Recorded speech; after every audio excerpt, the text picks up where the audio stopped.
আজকে দেখেন যে ম্যাডাম খালেদা জিয়ার মতো মহিমান্বিত ব্যক্তিকে নিয়েও যারা কটূক্তি করতে পারে, বিদ্রূপ করতে পারে, ঠাট্টা তামাশা করতে পারে, অনেক দেখলাম আমরা বিভিন্ন কিছু চোখের সামনে ভেসে উঠতেছে। ফ্যাসিস্ট হাসিনা, তাকে নিয়ে কি নোংরা কথা বলতো।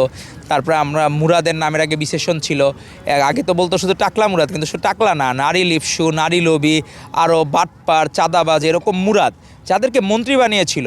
একটা হয়ে গেছিল যে হীরক রাজার দেশের মতো হীরক রানীর দেশ ছিল, তো হীরক রানীর দেশে মানুষকে কিভাবে অপমান করা হয় সেই অপমানের চূড়ান্ত পর্যায়ে নিয়ে গিয়েছিল এই ফ্যাসিস্ট হাসিনা।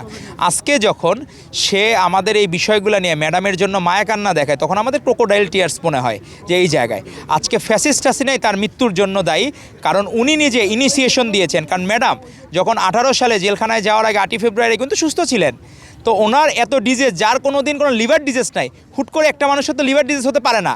তো সেই জায়গাগুলো স্লো পয়জনিংয়ের মাধ্যমে, কারণ ফ্যাসিস্ট হাসিনা মানে আসলে ঈর্ষান্বিত হইতো এত জনপ্রিয় একটা নারী কিভাবে হয়, যে সে মনে করতো যে আমি হাসিনা ঘৃণিত মানুষ। কিন্তু বেগম খালেদা জিয়াকে এত মানুষ কেন ভালোবাসে? সে কোনো জায়গায় গেলে কাউরে কোনো দাওয়াত দেওয়া লাগে না, কিচ্ছু করা লাগে না, মানুষের গণজোয়ার নামে